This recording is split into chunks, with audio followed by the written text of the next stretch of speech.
Hello guys, samahan niyo naman ako sa isang kaganapan sa aking buhay guys. Ito nga sa tuwing umaga ang ginagawa namin. Minsan siya ang gigising, minsan ako naman ang gigising sa kanya. Ayaw pa ang gumising o tumayo guys, kaya ayun kinagat ko na. Kaya ayun, inutusan ko magluto ng pang-ulam namin ngayong umaga guys. Baka tamarin na naman. Kasi ako tinatamad ako magluto ngayon guys, kaya siya yung inutusan. At pagkatapos ng kumain guys, naligo muna ako. At pagkatapos ng naligo, nagbihis na ako. At saka may nakita akong kape sa lamisa guys, kaya ininom ko na. Baka kasi makalimutan na naman, sayang naman, mahal na yung kape ngayon guys.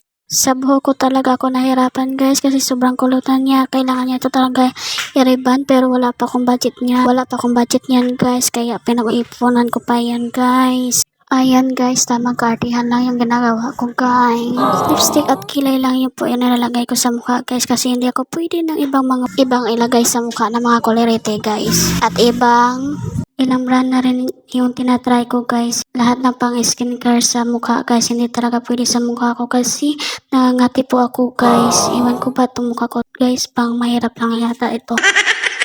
At ito, sinesentipid ko lang yung buhok ko or binibraid ko yung buhok ko para malinis yung mukha ko guys.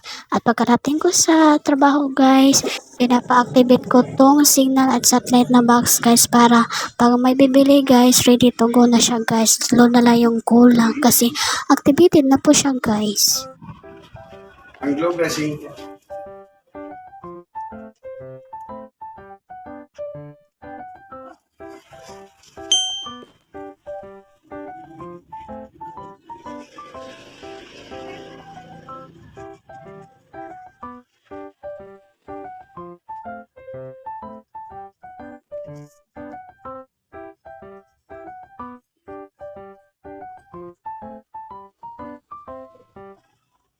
So, hanggang dito na lang guys. Thank you for watching. God bless. Salamat!